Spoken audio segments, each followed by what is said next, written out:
Un enfant sur deux et 2 femmes sur 3 dans le monde souffrent de carences en micronutriments. De la même manière, 9 femmes sur 10 dans plusieurs pays en Asie du Sud et en Afrique subsaharienne. Les carences en micronutriments compromettent les systèmes immunitaires.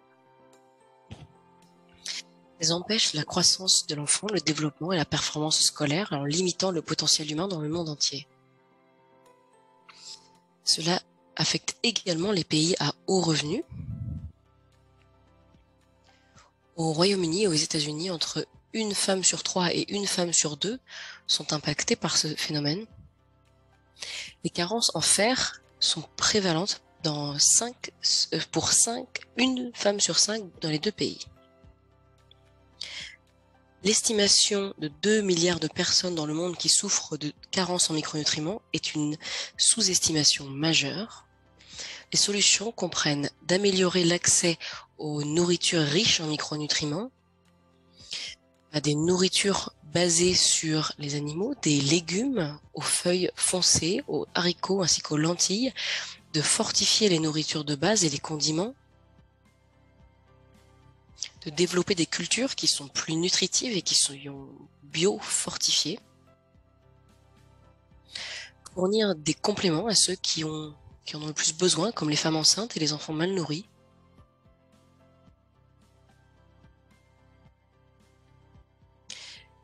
Ensemble, nous pouvons nous attaquer à la faim cachée.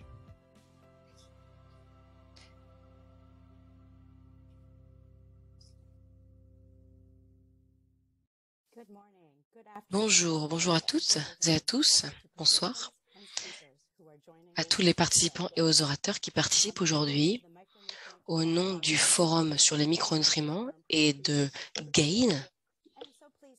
Je suis très heureuse de vous accueillir dans ce webinaire sur la faim cachée. Je m'appelle Tanuja et je suis la directrice du plaidoyer pour le forum. Aujourd'hui, nous vous avons invité pour vous parler d'une forme de faim qui s'appelle la faim cachée. C'est un terme qui est souvent utilisé pour parler des carences en micronutriments, en minéraux et en vitamines qui sont nécessaires pour la santé humaine et qui sont consommés en trop petite quantité. Depuis des décennies, le nombre des personnes qui sont impactées est mal compris. Cela a été changé à partir de la semaine dernière quand le Lancet Global Health a publié une nouvelle étude qui s'attaque à de nouvelles estimations. Je suis très heureuse aujourd'hui de rassembler d'excellents experts, y compris ceux qui ont aidé à publier cette étude, qui travaillent sur les micronutriments et la nutrition pour découvrir ces conclusions et comprendre ce que cela signifie pour les communautés dans le monde entier. Vous allez également entendre des opportunités et des manières pour changer la trajectoire des choses et lancer une nouvelle ère pour combattre la malnutrition. Nous avons hâte de vous entendre également, vous, chers participants, en particulier parce qu'il y a eu des conclusions particulièrement intéressantes dans ce rapport. Vous pouvez participer dans la partie questions et réponses et l'équipe vous répondra. Avant de commencer, je vais tout d'abord vous parler un petit peu du règlement de cette réunion. Il y a de l'interprétation simultanée en français et en espagnol pour cette session. Vous pouvez tout simplement cliquer sur le bouton traduction en bas de l'écran.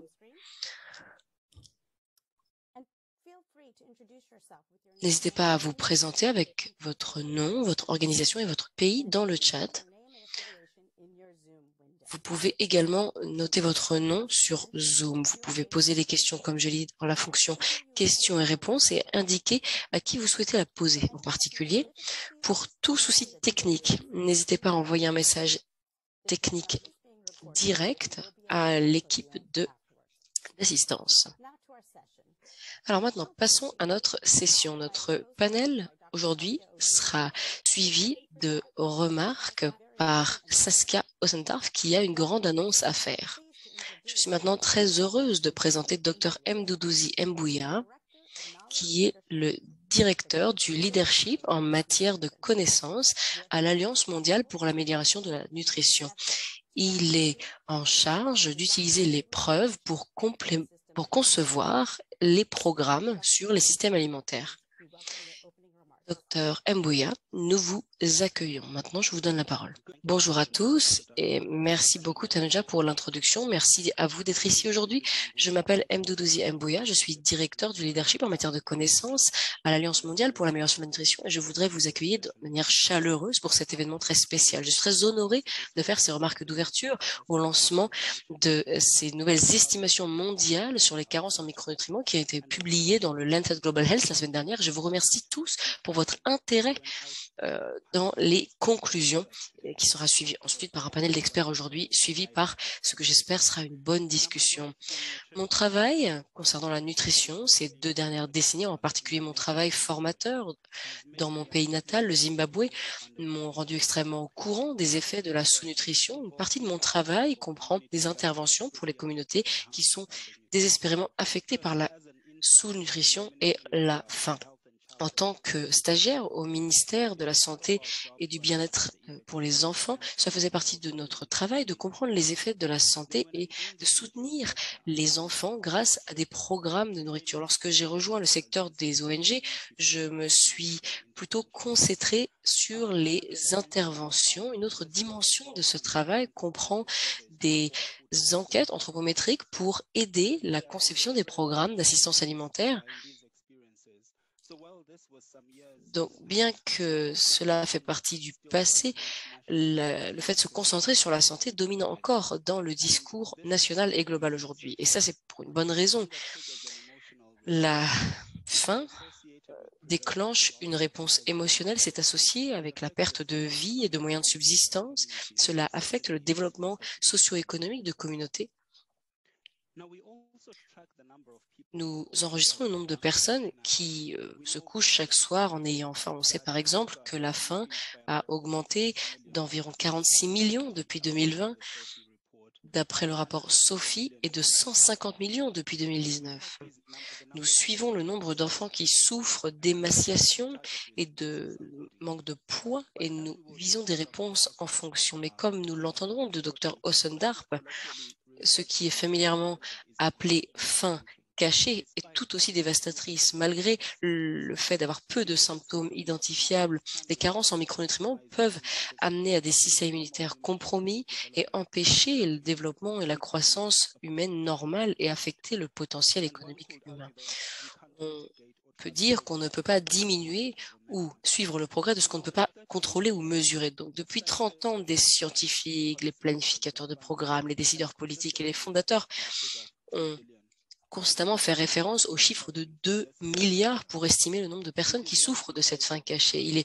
Ce chiffre est cité de manière large dans la littérature et au niveau universitaire. Je me suis intéressée à ça la semaine dernière et plus de 500 documents et rapports se font référence à ces statistiques en 2022. Alors, cela signifie qu'il y a une charge extrêmement significative, mais il y a 2 problèmes avec cette estimation. Tout d'abord, il n'y a pas de méthodologie claire qui le soutient, donc on ne peut pas suivre le progrès, on ne peut pas mettre à jour cette estimation pour voir ce qui a augmenté ou diminué. Pourquoi est-ce que cela est important? Le monde a vécu une série de chocs économiques et de santé publique récemment, avec la pandémie de Covid, la guerre en Ukraine, la situation sécuritaire et économique dans le monde, en plus des effets du changement climatique. Même ici, aux États-Unis, avec donc un pays avec des hauts revenus, les personnes se limitent au niveau des plats. On ne peut pas suivre ces changements. Comment est-ce que l'on peut capturer ces nombres? Deuxièmement, le deuxième problème, c'est que l'on ne peut pas discerner la distribution de cette faim cachée. Où se trouvent ces 2 milliards, que ce soit en fonction des zones géographiques, des segments de population ou bien des micronutriments en particulier? Donc, qui, où, quoi et pourquoi sont ces questions clés pour cette intervention? Et comme je l'ai dit, ce que l'on ne peut pas contrôler, on ne peut pas le diminuer. Donc, bien que ce chiffre est convaincant, cela nous a également paralysés pour les 2 raisons que je viens de citer. C'est exactement pourquoi chez Gain, en partenariat avec l'USAID et le projet de nutrition soutenu par un groupe de conseil organisé et soutenu également par le Forum sur les micronutriments et en collaborant avec un groupe de partenaires de recherche éminents de se lancer dans ce projet. C'est la première estimation mondiale sur les carences en micronutriments dans le monde qui utilise des biomarqueurs multiples. Nous sommes heureux que ce projet ait abouti et nous nous réjouissons des conclusions et de la discussion aujourd'hui. Une petite note avant de terminer, nous ne sommes pas sur la bonne voie pour atteindre les ODD et selon toutes les indications, nous sommes en train même de reculer. Donc, sans anticiper la présentation de ces résultats, je remarque qu'il est important et de manière critique d'augmenter notre point focal sur le fait de transformer les systèmes, que ce soit la santé, la nourriture, la protection sociale, pour mieux nourrir nos populations et de manière équitable. Il y a des opportunités qui abondent. Nous savons ce qu'il faut faire. Il existe des solutions simples et rentables et on devra mettre les bouchées doubles pour assurer l'accès, l'accessibilité et la désirabilité des nourritures riches en micronutriments. Nous devons également nous assurer de la livraison de fortification, de biofortification et de supplémentation en micronutriments pour empêcher ou corriger la faim cachée dans les groupes vulnérables. Il existe également des opportunités au sein du sommet sur les systèmes alimentaires des Nations Unies.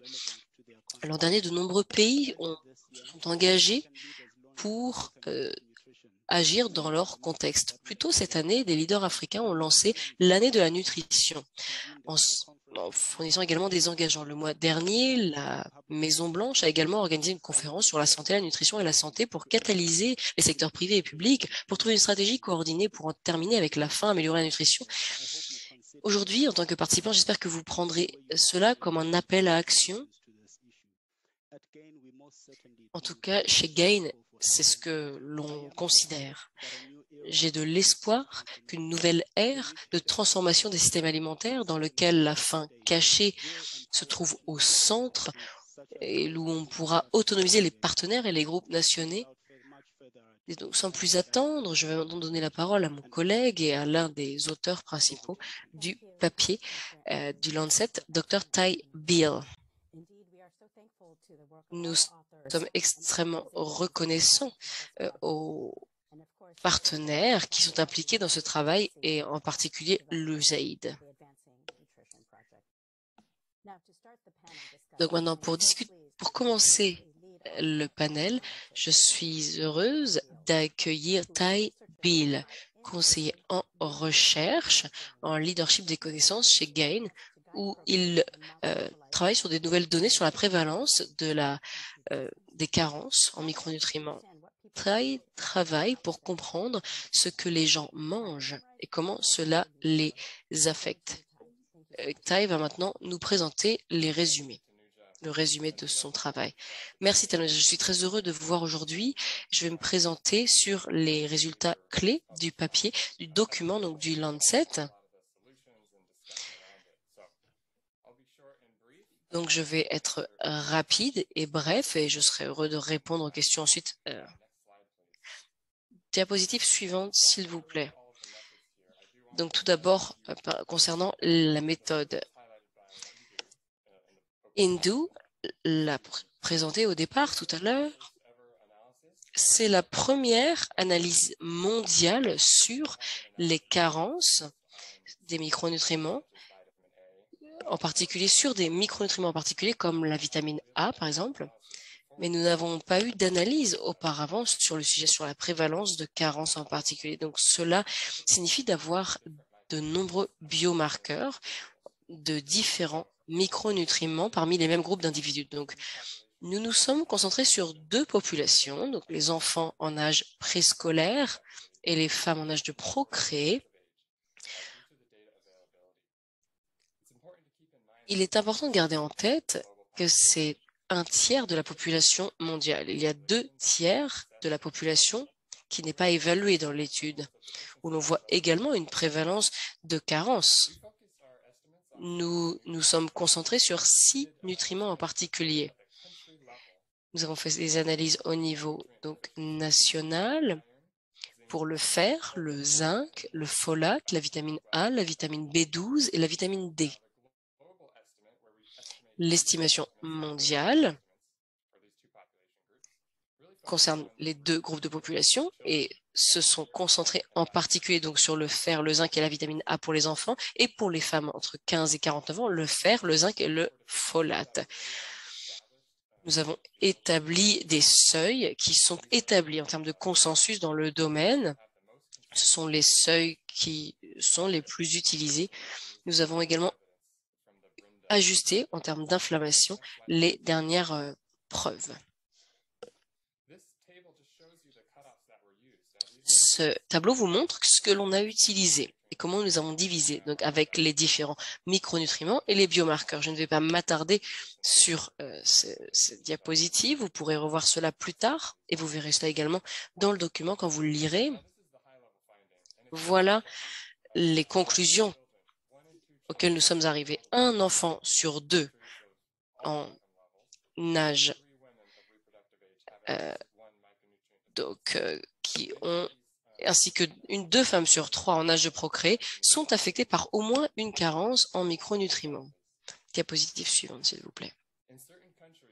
Dans certains pays, cette prévalence peut aller jusqu'à 9 femmes sur 10 dans de nombreux pays, notamment en Asie du Sud et en Afrique subsaharienne, avec de nombreuses personnes qui avaient plusieurs carences en micronutriments. Ce qui a été surprenant, c'est que l'on n'a pas vu ces carences uniquement dans les pays à faible et à moyen revenu, mais également dans les pays à haut revenu. Notamment, là on le voit, une femme sur deux au Royaume-Uni et une femme sur trois souffrent également d'une carence en micronutriments. Notamment, une femme sur 5 au Royaume-Uni et aux États-Unis souffre d'une carence en fer.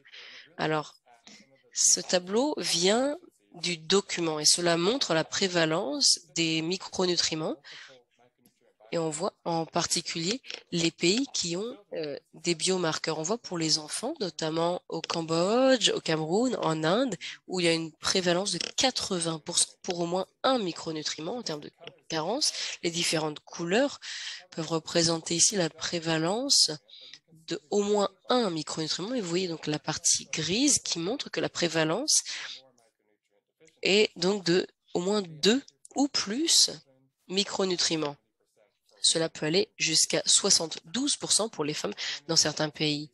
On voit pour les femmes qu'il y a également des taux qui peuvent aller jusqu'à 90% en Inde, au Cameroun, au Bangladesh, au Pakistan et même dans d'autres pays qui ont moins de biomarqueurs disponibles. Cela montre la prévalence nationale et régionale. On voit qu'aucune région ici ou de groupe au revenu n'est en dessous de 85%. Donc c'est extrêmement répandu, c'est très large. On voit donc qu'il y a des chiffres différents en fonction des régions. Donc aucune région est intouchée. Donc je vais juste terminer avec quelques perspectives clés. Donc, un enfant sur deux et 2 femmes sur 3 dans le monde sont affectés par des carences en micronutriments. 9 enfants sur 10 au Pakistan, 8 sur 10 en Inde et au Cambodge, qui ont au moins une carence en un nutriment. 9 sur 10 au Bangladesh, Cameroun, Côte d'Ivoire, en Inde, au Pakistan, parmi d'autres. Une femme sur 2 au Royaume-Uni et une sur 3 aux États-Unis ont une carence au moins en un micronutriment avec le fer qui est prévalent. Cela est également au Royaume-Uni pour le folate et la vitamine D. Donc pour conclure, on voit que cette estimation de 2 milliards de personnes dans le monde qui souffrent était basée donc sur l'anémie il y a 30 ans. Aujourd'hui, lorsque l'on regarde les chiffres, on voit qu'il y a en plus 1,6 milliard supplémentaires sont ajoutés. Donc, l'estimation concerne certainement plutôt plus de la moitié de la population du globe. Et j'espère réellement que le panel qui va suivre va avoir des discussions intéressantes sur le sujet. Merci beaucoup. Merci beaucoup, Tai, pour ces résultats. C'est un problème énorme, effectivement, qui impacte une grande partie de la population. Alors, qu'est-ce que cela signifie pour la santé? Je suis très heureuse de vous présenter Saskia Dundar, qui est ma directrice exécutive du forum, et également la cofondatrice de GAIN. Dr. Osndarp a passé plus de 25 ans en termes de recherche dans le secteur privé. Elle dirige le forum en tant que courtière de connaissances sur la micronutriments. Saskia, je vous donne la parole. Merci beaucoup, Tanuja, pour cette introduction. Merci à Tai d'avoir présenté ces résultats. Comme on l'a dit, c'est la première fois que l'on a des chiffres sur les femmes en âge de procréer et les enfants, qui suggèrent donc qu'il y a 1,6 milliard d'enfants et de femmes qui ont une carence et que l'estimation mondiale au niveau total donc, est bien plus haute que ce que l'on avait anticipé auparavant. Donc, ces résultats sont alarmants et indiquent que nos estimations étaient vraiment basses depuis longtemps. L'implication pour ces milliards supplémentaires, si on peut passer, s'il vous plaît, à la diapositive suivante, parce que l'on sait que les carences tôt dans la vie a des effets qui sont irréversibles sur la santé et le développement qui affectent le futur de ces enfants et de ces femmes au sein des sociétés et des communautés dans lesquelles ils évoluent. Et cela est parce que les vitamines, les minéraux et les micronutriments jouent un rôle essentiel dans nos corps humains. L'acide folique, par exemple, le fer sont très importants pour le développement et le fonctionnement du cerveau. Les vitamines D et C sont également importantes pour le système immunitaire. Le zinc et la vitamine A sont également importantes dans ce domaine et il y en a qui sont responsables pour la production de l'énergie, tandis que la vitamine A est responsable pour la santé des os, des yeux. Donc, les carences en micronutriments affectent tout le cycle de la vie. Pendant la naissance, ces carences mènent à des naissances compliquées et augmentent les risques pour les enfants plus tard dans la vie. Donc, il y a des soucis de complications, et de décès à la naissance. Il y a également donc une étude qui a été présentée l'an dernier qui explique que intensifier les interventions en micronutriments, comme la supplémentation par exemple, pourrait mener à une réduction dans les morts liées à la malnutrition. Cela pourrait empêcher 6 millions de cas de diabète, par exemple. Donc, les carences tôt dans la vie affectent le développement du cerveau et signifie que plus tard, en tant qu'adultes, ils auront une productivité réduite. Ces carences mènent également à une plus grande vulnérabilité aux maladies infectieuses à cause des baisses sur le système immunitaire. Donc, même si l'impact immédiat n'est pas visible tout de suite, cela peut impacter une génération entière. Et comme cela l'a été dit dans la remarque d'ouverture, c'est vraiment une fin qui est cachée. Et pourtant, on sait ce qu'il faut faire.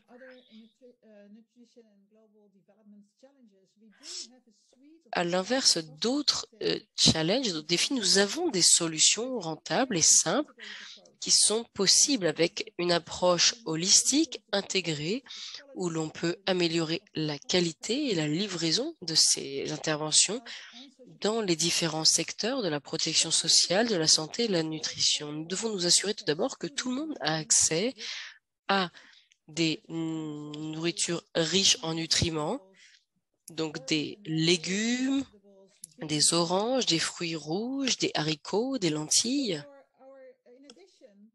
De plus,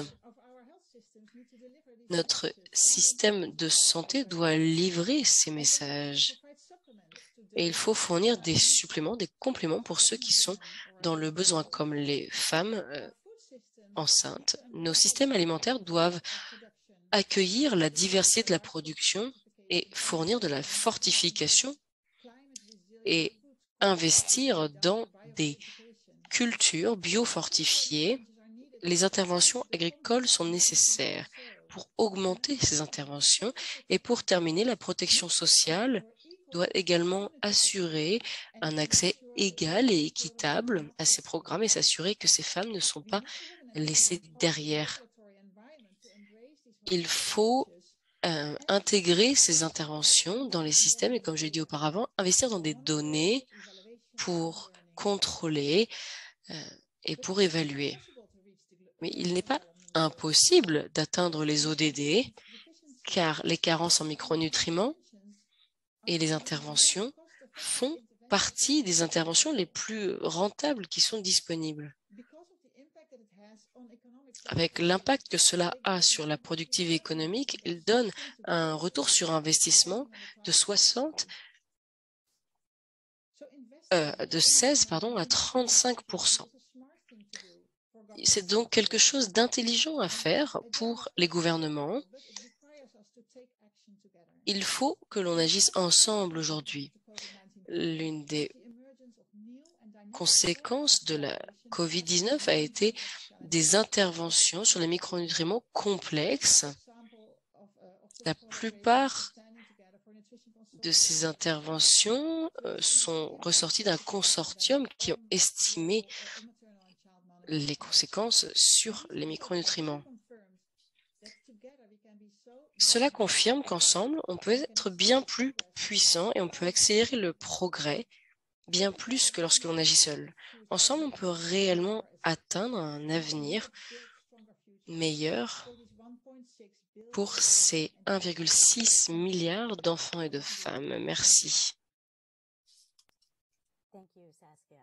Merci Saskia. Je suis maintenant très heureuse de vous présenter Rita Nana de l'UNICEF. Elle travaille depuis des années en Asie et en Afrique sur la malnutrition. Elle dirige le travail de l'UNICEF sur la connaissance, le plaidoyer et le partenariat. Elle est en charge de fournir des plans stratégiques et la gouvernance pour les programmes de l'UNICEF dans ce domaine. Nita va partager ses vues sur le sujet et partager le soutien de l'UNICEF et va présenter donc les actions présentées par l'UNICEF.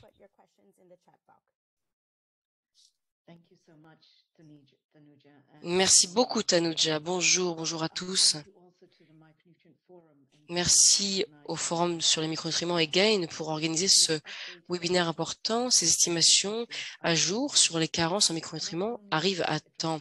Non seulement ils s'attachent à des manques importants de données, mais ils mettent également en lumière la crise sur les régimes des enfants et les services de nutrition dans le monde entier. Aujourd'hui, je suis très heureuse de partager avec vous des résultats clés et recommandations de l'UNICEF, donc le rapport Fed to Fail sur la crise des régimes des enfants qui a été publié l'an dernier.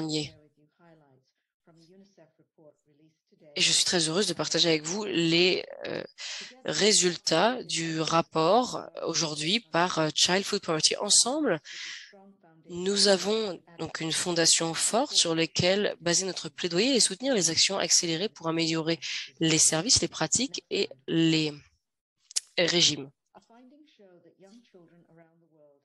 Nous voyons que les enfants partout dans le monde échouent et n'ont pas le régime dont ils ont besoin à un moment qui est le plus important dans leur vie. Ces résultats montrent aussi que les bons régimes pour les enfants ne sont pas disponibles ou ne sont pas accessibles ni abordables pour les familles partout dans le monde. Et dans les enfants qui ont moins de 23 mois, 50% de ces enfants au moins reçoivent autant de repas dont ils ont besoin ou la diversité alimentaire dont ils ont besoin pour bien développer. Et dans ces groupes, c'est très troublant. Beaucoup d'enfants ne reçoivent pas des aliments comme des fruits, des légumes, des œufs, du poisson ou de la viande. Et malheureusement, il n'y a pas eu d'avance ces 10 dernières années.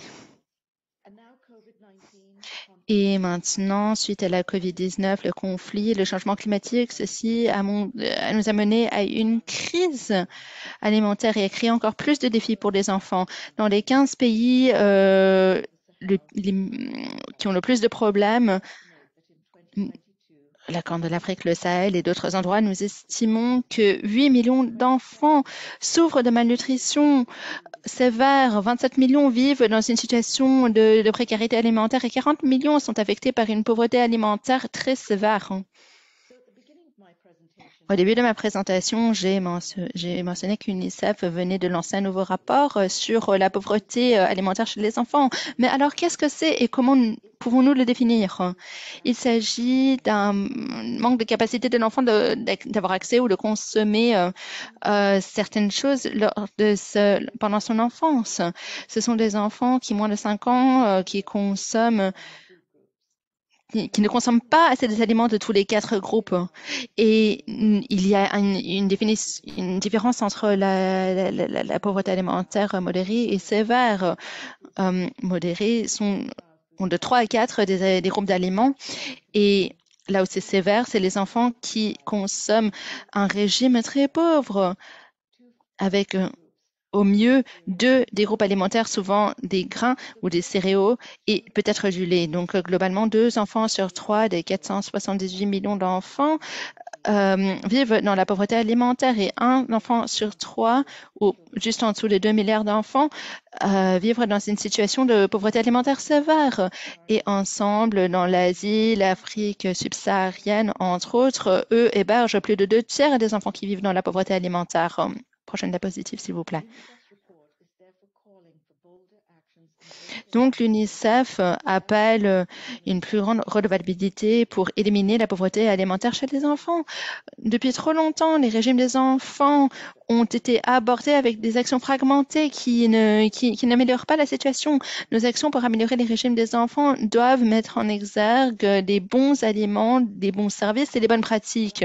Et pour cela, les gouvernements doivent montrer l'exemple, surtout pour combattre la pauvreté alimentaire sévère.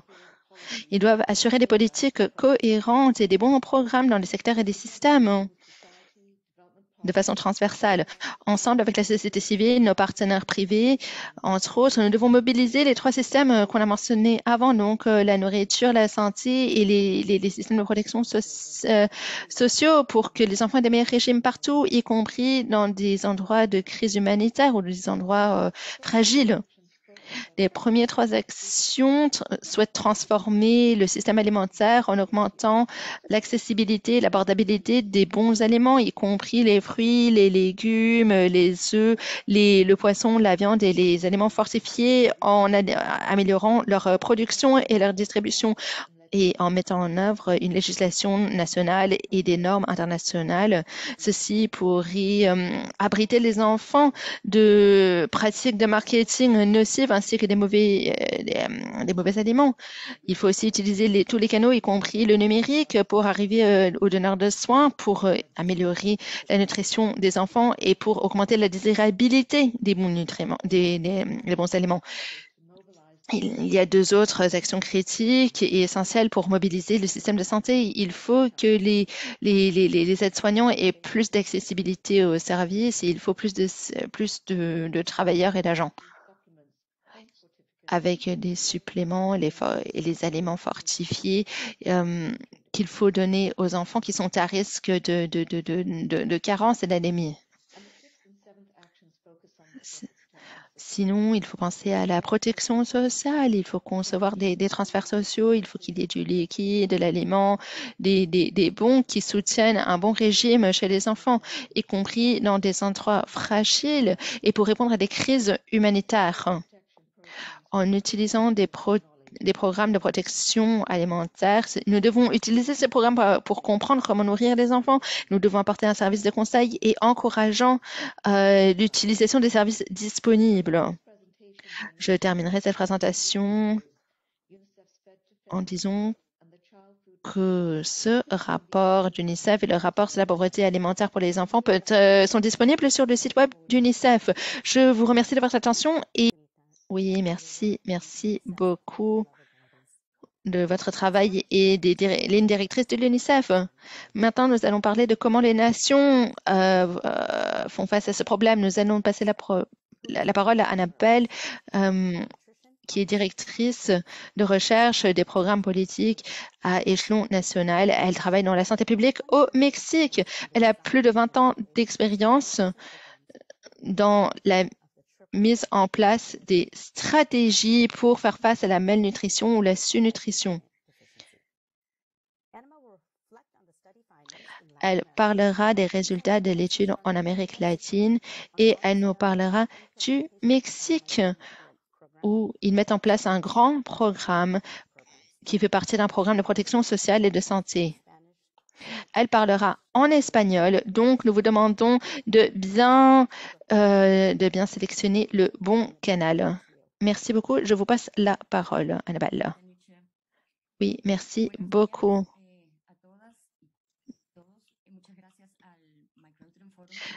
Bonjour à tous et merci beaucoup au Forum de m'avoir invité à participer dans ce webinaire. Nous parlerons de notre expérience ici au Mexique. Les résultats du rapport nous montrent comment ces carences sont un problème à échelon planétaire et qui ont des effets sur des pays à moyen et à haut revenu, comme les pays en Amérique latine.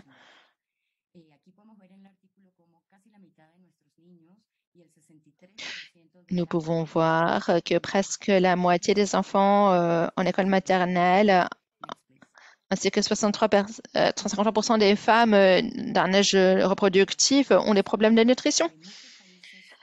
Ici, nous avons une triple charge de malnutrition.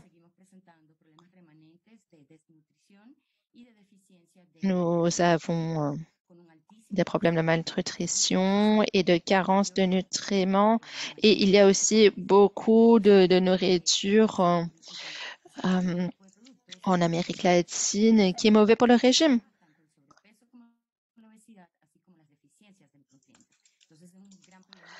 Et nous savons que tous ces problèmes sont liés à, par exemple, l'obésité et d'autres problèmes de santé, surtout à cause des aliments transformés. Au Mexique, ainsi que dans d'autres pays de l'Amérique latine, la plus grande carence s'agit d'une carence sans fer. Et comme nous l'avons vu dans le rapport, nous sommes passés de 35 à 17% dans toute cette période, donc cette carence de fer.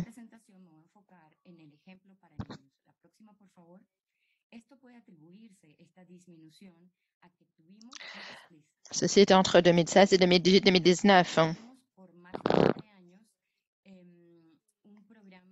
Cette réduction est due au fait qu'ici au Mexique, nous avons eu un programme de transfert conditionnel qui existe depuis plus de 20 ans. Il s'agit d'un programme de protection sociale. À l'instar, au début, ceci a été mis en œuvre dans les zones rurales, ensuite dans les zones urbaines depuis 2002 et en 2013, nous avons accédé à 6,1 millions de familles. Il y avait un grand composant qui met en exergue la nutrition et les suppléments et ceci a changé au fur et à mesure du programme. Ceci a montré qu'il y a eu un grand impact sur la malnutrition chronique et les manques de micronutriments, surtout aux alentours de 2012. Dans le programme, nous avons eu plusieurs études qui nous ont donné un retour sur le programme. Au début, il y avait plusieurs suppléments fortifiés, des boissons pour les femmes et en porridge, en flocons d'avoine, pour les enfants.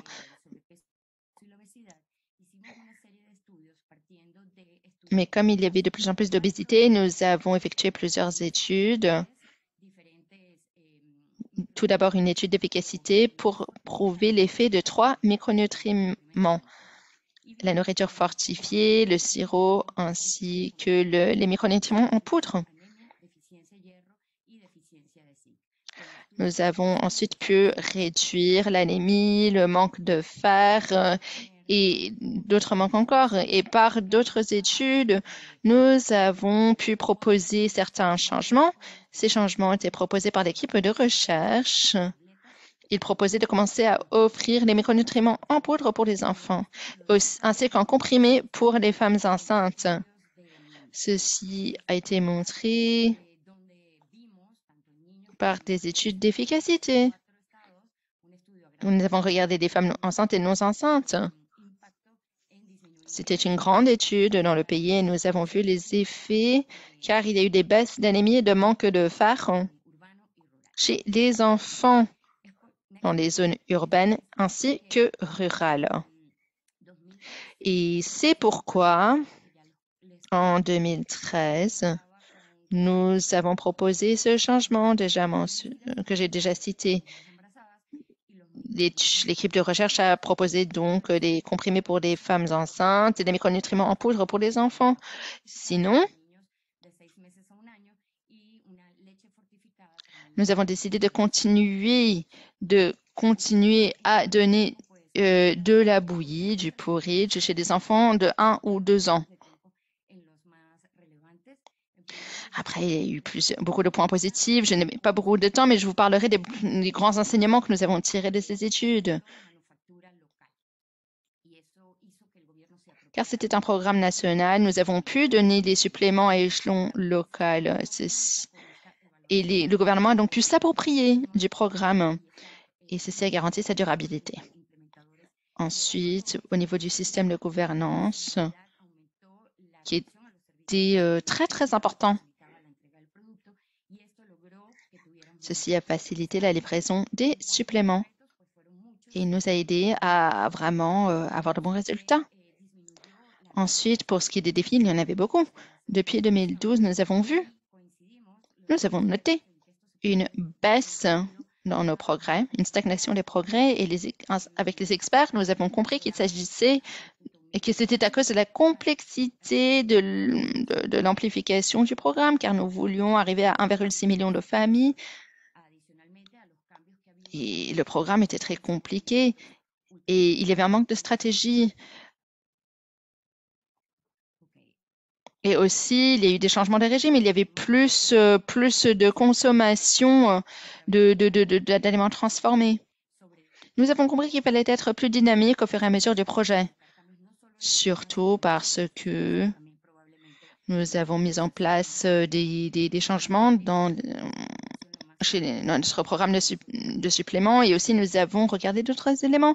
C'est un enseignement que nous avons tiré. Nous avons compris qu'il fallait simplifier le plus possible les données de la nourriture de bonne qualité, car notre population cible générait beaucoup de demandes. Nous avons compris qu'il fallait renforcer le suivi et la supervision qui est souvent sous-estimée. Il fallait aussi continuer avec les études. Nous avons compris qu'il nous permettrait d'avoir ce retour pour générer ces informations. Malheureusement, en 2019, ce programme a été arrêté, mais j'espère que ce rapport publié nous aidera à continuer à essayer de convaincre les preneurs de décision que nous avons besoin d'un programme comme celui que j'ai cité. Ceci nous permettra de continuer à lutter contre l'obésité et le surpoids, un grand problème dans les pays de la région. Je vous remercie et je vous repasse la parole. Oui, merci beaucoup, Annabelle, pour cette présentation excellente. Notre premier panéliste, c'est Dr. Jonathan Gorshin de la Fondation Bill et Melinda Gates. Il est directeur adjoint de l'équipe de nutrition et il est aussi professeur clinique dans le département de la santé mondiale à l'Université de Washington. Il travaille sur la conception et la mise en œuvre de programmes de nutrition. Il a de l'expérience au Népal, au Myanmar et en Indonésie. Il travaille dans le renforcement de capacités, le suivi et l'évaluation. Jonathan parlera de la stratégie de nutrition du programme et l'importance qu'elle pose sur le micronutriment et les programmes de micronutriments. Merci beaucoup, Jonathan, et à vous. Oui, merci beaucoup, Nucha. Bonjour à tous. Bonjour à tous. Je vous remercie de nous avoir donné l'occasion de participer à cet événement important. Cet événement important. Tout d'abord, nous voulons féliciter les auteurs et tous ceux qui ont fait ce travail sur les micronutriments. Ceci regarde la charge des micronutriments partout et aide à trouver les bonnes approches, surtout pour améliorer la santé humaine et le capital humain. Au cœur de notre travail, nous souhaitons soutenir les pays pour améliorer l'accès à un régime abordable et accessible, ceci pour assurer le bien-être à échelon alimentaire pour toute la société, surtout les plus vulnérables. Nous souhaitons améliorer la malnutrition par l'agriculture, les systèmes alimentaires et d'autres. Et nous ciblons les interventions aux mères et aux jeunes enfants et nous faisons un travail de fortification aussi. Dans notre travail, nous avons besoin de bonnes données sur les carences de micronutriments. Cette étude nous montre qu'il y a très peu de sondages à échelon national pour vraiment suivre la situation. Et nous en avons besoin pour informer les politiques et les programmes.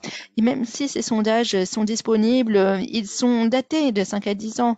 Et dans beaucoup de pays, en fait, la situation serait peut-être empirée depuis les sondages et les études à cause de la pandémie globale et à cause de l'augmentation des prix alimentaires et parfois un résultat de la guerre en Ukraine.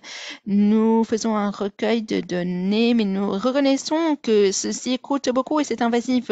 Or, ces lacunes nous permettent pas de comprendre le problème et ne nous permettent pas de mettre en place des bons programmes pour mesurer les effets. Donc, nous devons faire des progrès. À la Fondation, nous essayons de renforcer l'autorité des preneurs de décision pour combler le vide, surtout pour trouver un consensus sur les nouvelles métriques et pour aider à mettre en place des interventions pour ceux qui sont les plus vulnérables, y compris les plus pauvres, les femmes et les filles. Nous avons besoin de données granulaires et stratifiées dans ces pays et nous avons besoin de mieux utiliser les données qui existent. Par exemple, il y a un projet de cartographication qui regarde là où il n'y a pas assez de micronutriments. Nous utilisons le machine learning et des techniques et nous regardons les résultats et nous formons les cartes. Et je souhaite reconnaître dans cette publication que ceci rassemble beaucoup de partenaires différents pour arriver à un consensus sur nos méthodes analytiques ainsi que nos modes de présentation et de publication des résultats. Nous souhaitons parler dans la communauté en une voix. C'est mieux que de générer plusieurs informations de façon isolée. Nous pensons que la collaboration et l'harmonisation des résultats est impérative. Ceci nous aide pour investir dans les données à échelon mondial ou IDINA, un forum sur les données à échelon mondial. Ceci permet aux partenaires d'améliorer la qualité, l'accessibilité et l'utilisation des données pour soutenir une prise de décision à échelon national pour optimiser des programmes. Le résultat de ceci serait, nous espérons, des programmes plus efficaces. Nous savons que cette étude nous aidera à d'avoir des priorités plus claires. Nous souhaitons renforcer les données disponibles. Et ce qui est plus important, c'est que nous souhaitons comprendre la complémentarité de plusieurs interventions lorsque nous les rassemblons, ceci pour nous adresser, pour faire face aux problèmes. La dernière présentation sur l'approche innovatrice pour faire face aux problèmes en Mexique nous montre tellement il y a de nuances dans les besoins, les requis, dans les différents segments de la population. Et enfin, j'aimerais vraiment reconnaître que nous sommes très contents d'avoir l'occasion de participer à ce webinaire et nous sommes là pour répondre à vos questions. Merci beaucoup. Merci beaucoup, Jonathan. Et c'est vraiment un plaisir d'entendre à quel point vous approfondissez sur le sujet du manque de micronutriments. Je vais maintenant passer la parole à Dr. Imon Oudom Kesmali, qui est conseiller et directeur dans l'Institut de la nutrition à l'université en Thaïlande. Elle est aussi professeure à l'université Johns Hopkins sur la santé publique. Elle a été membre du conseil dans le forum. Elle travaille sur les micronutriments, l'efficacité des interventions alimentaires, ainsi que la politique pour la nutrition des enfants, entre autres. Elle nous parlera de la politique pro-micronutriments. Elle donnera des exemples en Asie. Merci beaucoup, Iman, et à vous. Merci beaucoup de cette présentation. Merci de m'avoir invité à être ici. En très peu de temps, je souhaite faire un travail de réflexion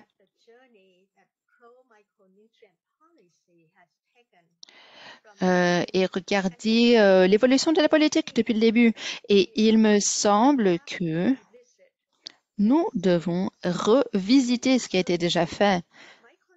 Au début, l'efficacité des micronutriments dans les pays à moyen et à bas revenus a été liée à la pauvreté, l'insécurité alimentaire, les infections, entre autres, surtout aux personnes vulnérables comme les enfants et les femmes en lactation.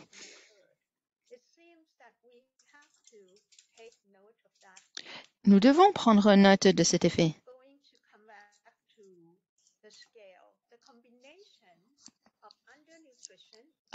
Il y a un lien entre la malnutrition et la pauvreté et un manque de santé. C'est mortel comme combinaison. Et c'est pour cela que les micronutriments sont si importants.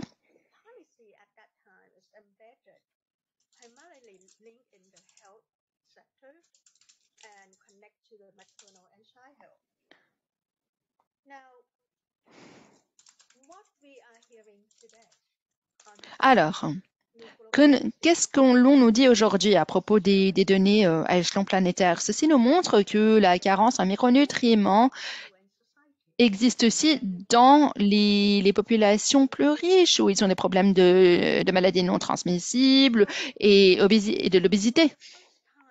Ils souffrent de ces problèmes. Et pour la première fois, je vois que les carences de micronutriments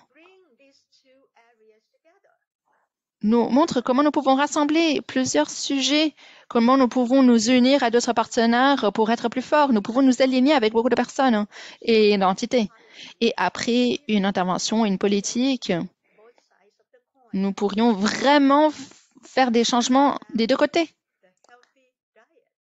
Par exemple, examinons un régime de bonne qualité. Nous en avons déjà parlé, une alimentation de bonne qualité.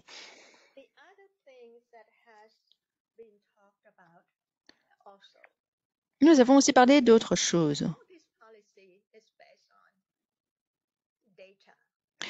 Ces politiques sont formées grâce à des données.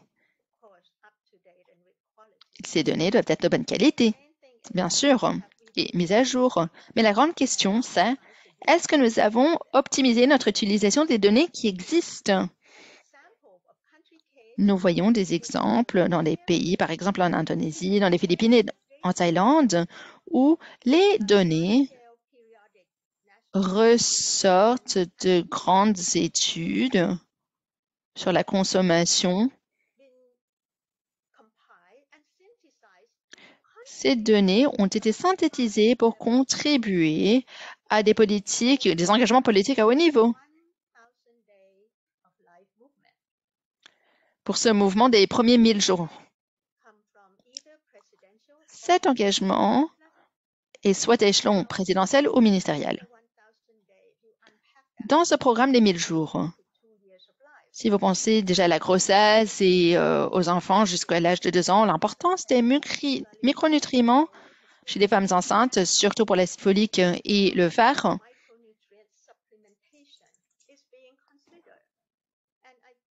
grâce à ces informations, nous pensons au supplément de micronutriments. Beaucoup de pays se sont réunis à Jakarta pour en parler davantage. Il y a d'autres programmes pour les femmes allaitantes. Elles regardent l'importance des micronutriments dans ces premiers 1000 jours. L'Indonésie pense tout particulièrement aux données sur la nutrition des adolescents et leur alimentation.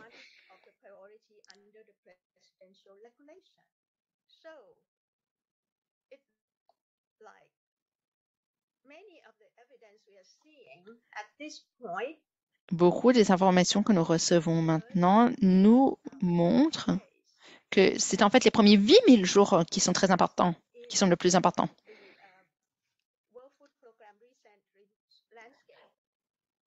Et le Programme alimentaire mondial a récemment écrit un rapport en mars qui en parle. Ces 8000 jours prennent en compte les jeunes enfants et même les adolescents. Et qu'est-ce que ceci nous indique? Ceci nous parle de l'importance des repas scolaires. La plupart des pays au sud-est de l'Asie ont un programme de repas scolaires. Ceci pourrait être intensifié en rajoutant des micronutriments pour les renforcer.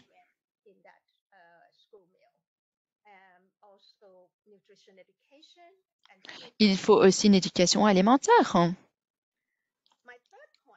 Troisièmement,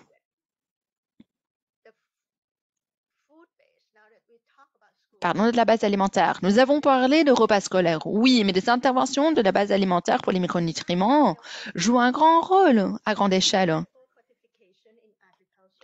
Il s'agit d'un travail de fortification dans l'agriculture, nous en avons parlé, ainsi qu'une diversification alimentaire. C'est essentiel. Quand nous parlons de la diversification de l'alimentation, la grande question, c'est qui produit cette alimentation diversifiée? Les statistiques nous montrent que dans le monde, et tout particulièrement au sud-est de l'Asie, des millions de petits agriculteurs produisent une alimentation diversifiée. Ils produisent 50% ou plus des nutriments clés. Mais récemment, il y a eu un sondage sur l'agriculture intégrée du riz et du poisson qui pourrait s'adapter au contexte du Bangladesh, du Cambodge et du Myanmar. Et ceci montre qu'il y a beaucoup d'avantages pour la sécurité alimentaire. Ceci améliore le revenu, les styles de vie dans les zones rurales. C'est bon pour l'environnement et c'est bon pour la conservation environnementale. Nous devons donc examiner énormément de choses pour comprendre comment sécuriser la qualité d'une alimentation riche en micronutriments depuis le début.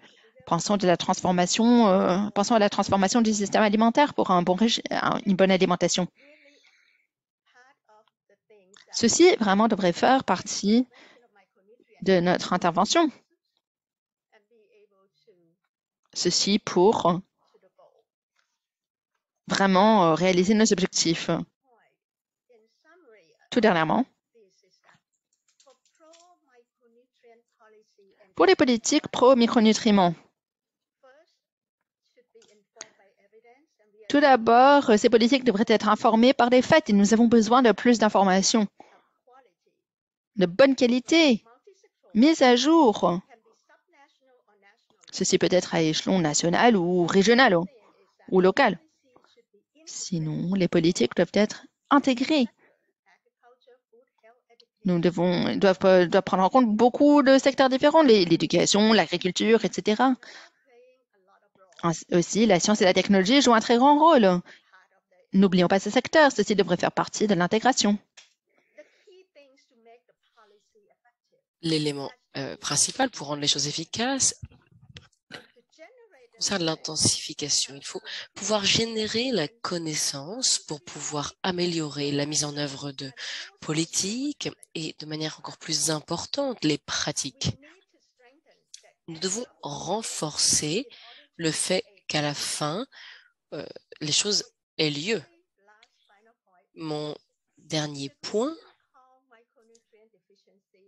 est-ce que l'on peut encore appeler la carence en micronutriments faim caché? Parce que plus on en parle, c'est de plus en plus visible pour moi. Merci beaucoup pour votre attention. Merci beaucoup, Emma. C'est une présentation très dynamique avec le soutien politique de différents programmes qui est extrêmement riche en informations. Je voudrais maintenant ouvrir la conversation à tous nos panélistes. Des participants ont mis d'excellentes questions dans le chat et nous allons donc maintenant mettre à disposition tous les orateurs pour une session questions-réponses.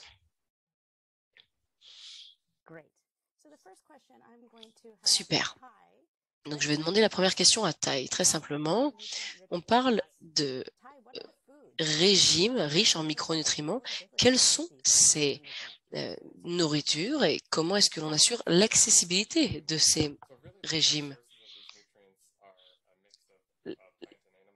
Il s'agit de sources qui mélangent des nourritures qui se basent sur les animaux et sur le végétal.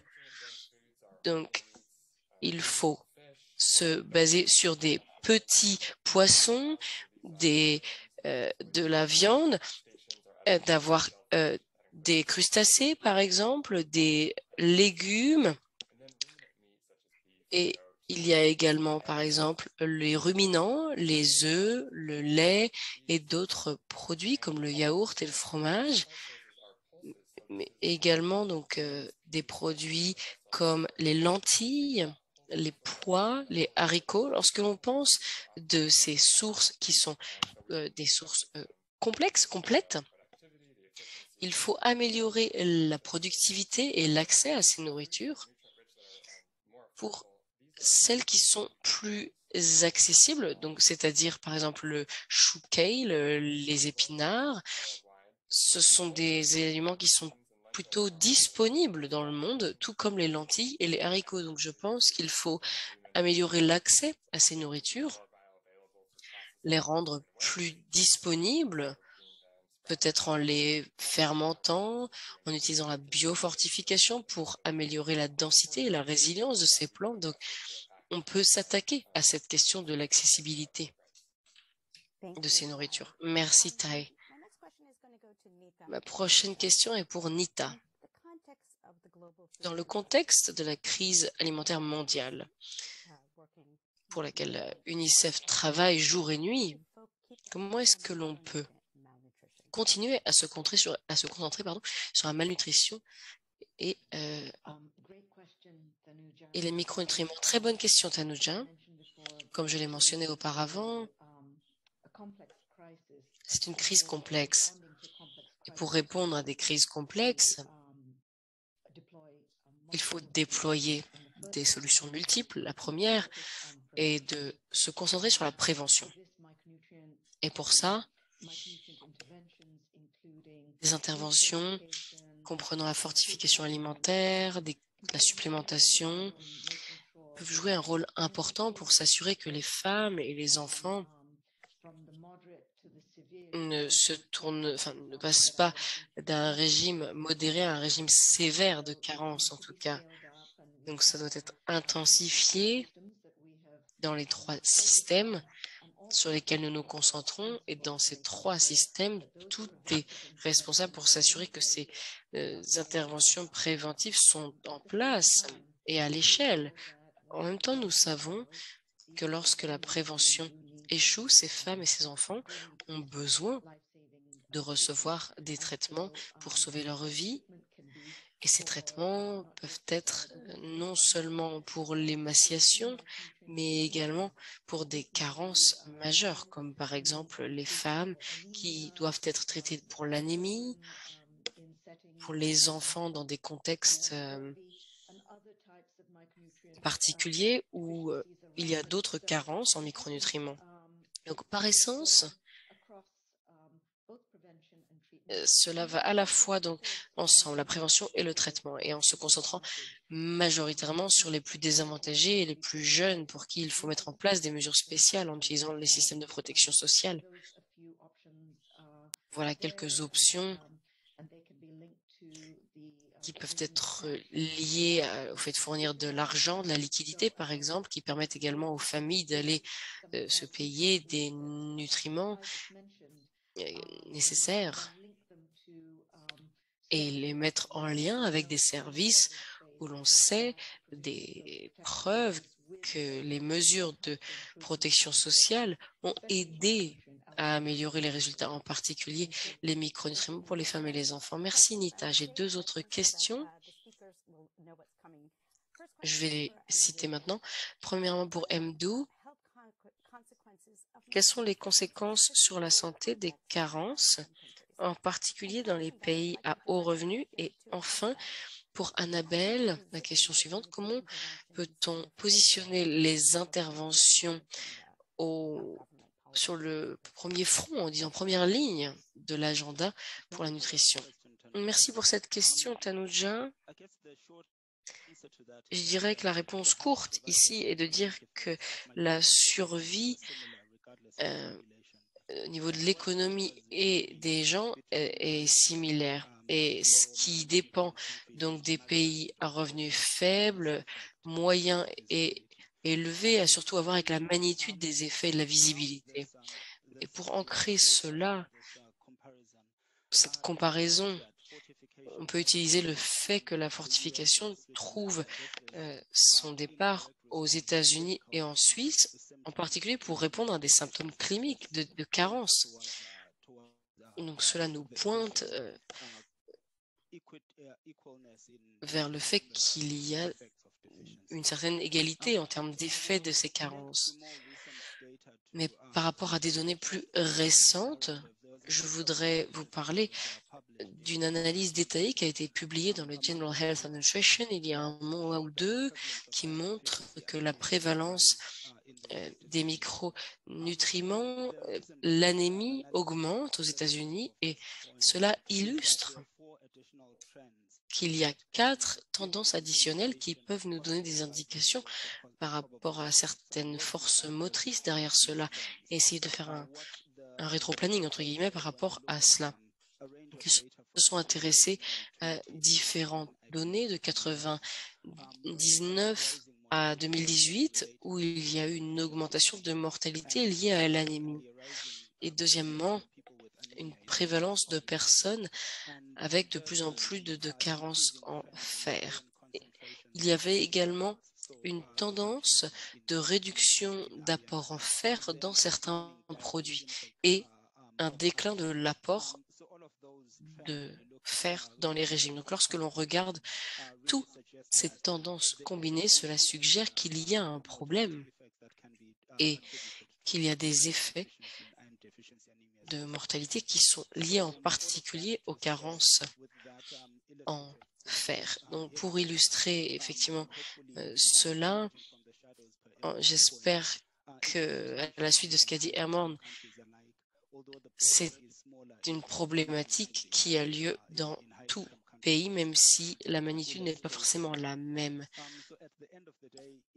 Donc pour finir, il faut se rappeler des similitudes et des vulnérabilités, des inégalités. Mais en tout cas, cela touche toutes les populations autour du monde entier. Et merci pour cette question. Annabelle, à vous. Oui, je vais parler en espagnol.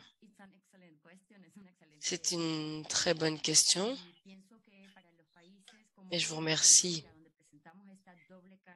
Pour des pays d'Amérique latine où nous avons cette charge donc de malnutrition qui est doublée, voire triplée, il faut vraiment se concentrer sur l'obésité.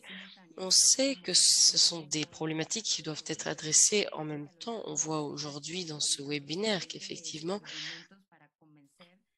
nous avons vu qu'il y a eu d'excellents arguments pour essayer de comprendre nos décideurs politiques.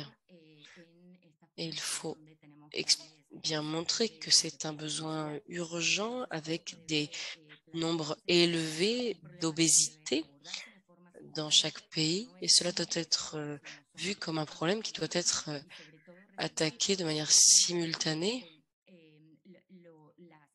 Il faut en particulier souligner toutes les différentes conséquences pour la santé. En particulier les maladies chroniques non transmissibles, qui est un argument pour les pays qui se concentrent sur le poids, l'obésité, et il faut s'attaquer à tous les problèmes de manière simultanée. ainsi que la transformation des systèmes alimentaires. Merci beaucoup, Annabelle. Je voudrais maintenant poser une question à Imane. Vous avez parlé déjà de cela un petit peu, mais s'il faut prioriser dans les pays à revenus faibles et moyens, il y a un manque de consommation de certains produits riches en nutriments. Comment est-ce qu'on peut surmonter cet obstacle pour agir dans les pays à revenus faibles ou moyens, c'est ça? Les fruits et les légumes, c'est bien ça? Eh bien, c'est quelque chose dont nous parlons. On dirait que nous avons des fruits et des légumes abondants, mais il y a des produits qui sont périssables. Il faut également assurer le transport pour atteindre les consommateurs. Donc, c'est important de se rappeler qu'il faut intégrer des fruits et des légumes dans les plats en comparaison à l'Ouest. Par exemple, vous mangez de la salade. Nous, ici, c'est plus de manière décorative. C'est quelque chose que nous devons étudier de manière plus complète, c'est-à-dire comment rendre ces produits plus disponibles et plus attrayants. Et pour faire cela, il y a une campagne actuellement pour s'intéresser à certains fruits et légumes de sources autochtones qui sont disponibles, mais que les personnes ignorent. Et nous cherchons à leur ajouter de la valeur. Et la COVID-19 a mis cela au goût du jour, le fait que certains de ces légumes et de ces fruits sont pleins de nutriments qui peuvent être très utiles pour combattre le virus. Et nous devons apporter cela pour capturer l'attention et également pour faire passer des messages aux consommateurs. Merci, Iman. Il y a une question pour Jonathan, qui a parlé de manière très passionnée de données. La question est la suivante. Qu'est-ce qui peut être fait pour améliorer la surveillance des micronutriments et assurer un meilleur accès à ces données concernant les micronutriments? Merci, c'est une très grande question, très importante. Ce document a plusieurs valeurs, notamment le fait qu'il y a beaucoup de données sur les micronutriments. Ces données datent d'il y a 5 ans, 10 ans. On n'avait pas de données sur la prévalence par rapport aux ménages. Ce sont des enquêtes qui prennent du temps, qui sont chères. Donc, il faudrait utiliser peut-être les systèmes de surveillance pour collecter des données à partir des individus et cela pourrait permettre de vraiment mieux mesurer les carences.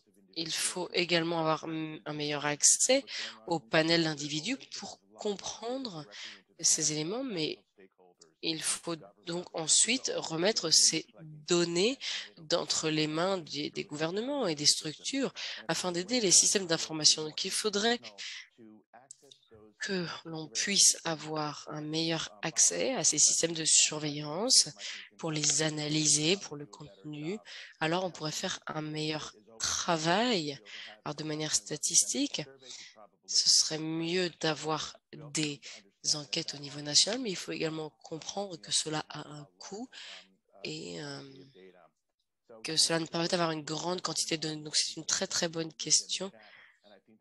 Et je pense que l'on peut faire un meilleur travail afin de générer de meilleures réponses. Merci, Jonathan. J'ai une question pour Saskia. Ce qui nous amène très bien à notre conclusion. Nous sommes très contents de ce webinaire. Et tous ceux qui ont participé, il y a plus de 500 participants. Je vous remercie de votre appui, de votre soutien. Saskia, la question, c'est que nous faisons face à une crise climatique ainsi qu'une crise de malnutrition. Comment est-ce que les recommandations du rapport Lancet s'alignent avec des recommandations pour une alimentation durable? Par exemple, les recommandations de la comité e-Lancet sur la nourriture, la planète et la santé. À vous et vous pouvez ensuite passer à la conclusion. Merci à tous en tout cas. Oui, merci Tanoja, c'est une très bonne question. Et comme le rapport indique, nous devons nous orienter vers des systèmes d'alimentation plus durables et plus sûrs, riches en micronutriments et qui ne menacent pas l'environnement.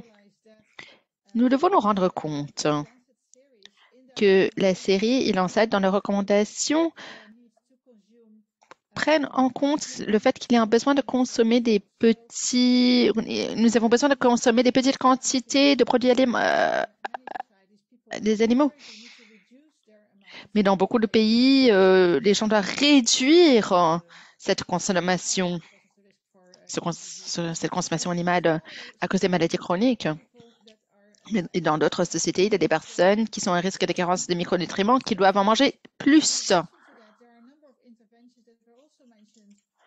Nous avons parlé de plusieurs interventions aujourd'hui qui sont importantes pour les systèmes d'alimentation et les systèmes de santé, comme la fortification des aliments à grande échelle, la biofortification, les suppléments par des systèmes de santé. Tout ceci aide à fournir des micronutriments. Mais quand ce n'est pas possible pour les personnes de consommer ceci dans leurs aliments pour des raisons environnementales ou autres.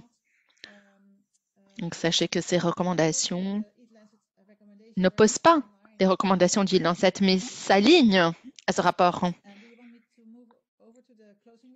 Souhaitez-vous que je passe à la conclusion? Oui, et je remercie tous les orateurs. Et oui, veuillez passer à la conclusion, s'il vous plaît. Je souhaite remercier tous les panélistes et les intervenants pour leur riche contribution aujourd'hui. Je souhaite encore une fois remercier le forum d'avoir organisé ce webinaire.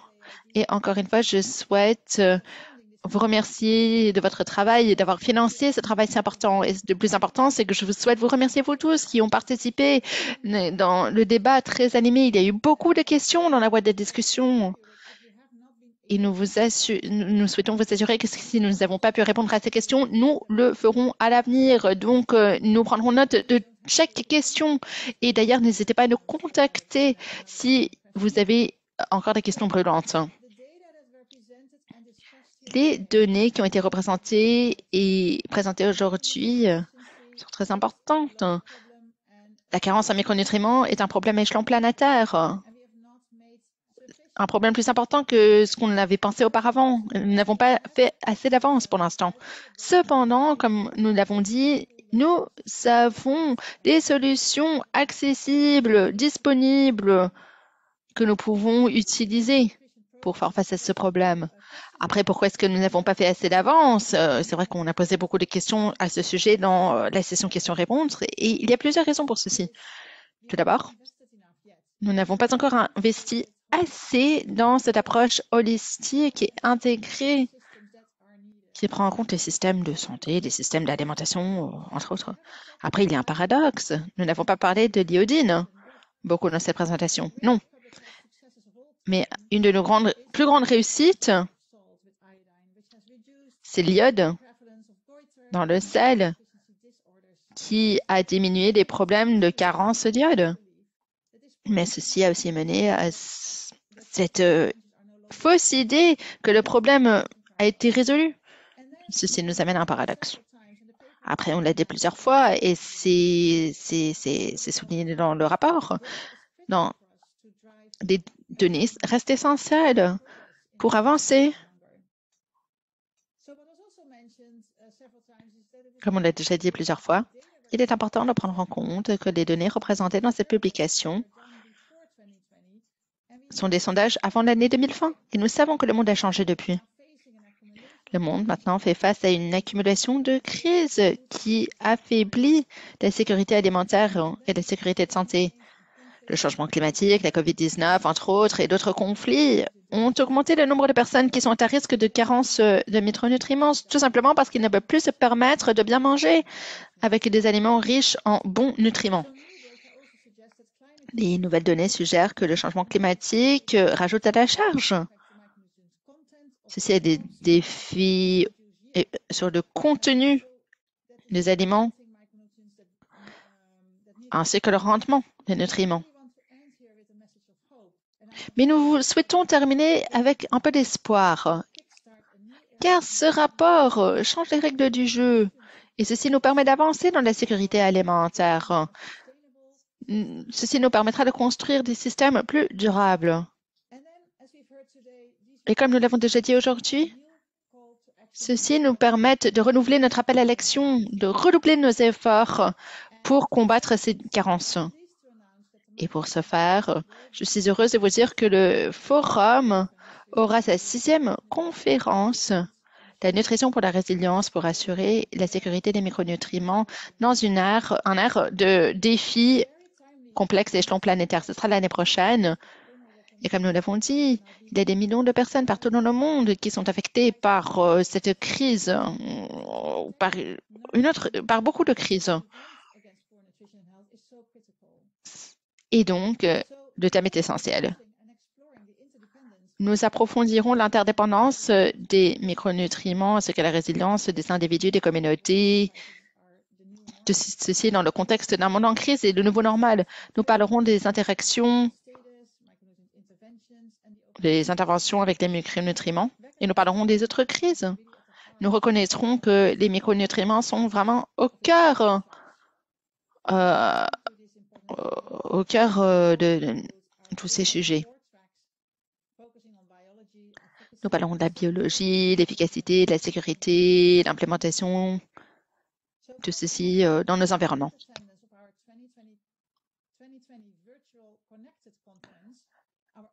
Notre dernière conférence virtuelle a été très réussie. La prochaine sera en mode hybride. Ce sera dans un an, du 15 au 20 octobre 2023. Et cette conférence sera une expérience haute qualité virtuelle pour assurer l'accessibilité de la conférence.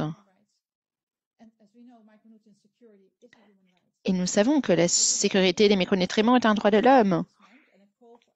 Nous enverrons plus d'informations plus tard ce mois-ci, un appel à l'action plus tard cette année. Si vous souhaitez plus d'informations, veuillez vous inscrire à notre liste de courrier qui est disponible dans le chat. Maintenant, nous vous envoyons le lien. Pour conclure, il s'agit d'une problématique à échelon planétaire, oui. Et nous devons construire une certaine résilience. C'est possible.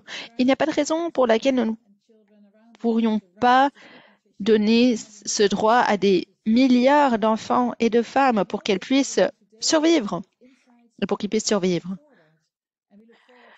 Aujourd'hui, nous avons compris comment avancer et nous nous réjouissons d'une collaboration continue avec vous tous, car ensemble, nous pouvons aller beaucoup plus loin.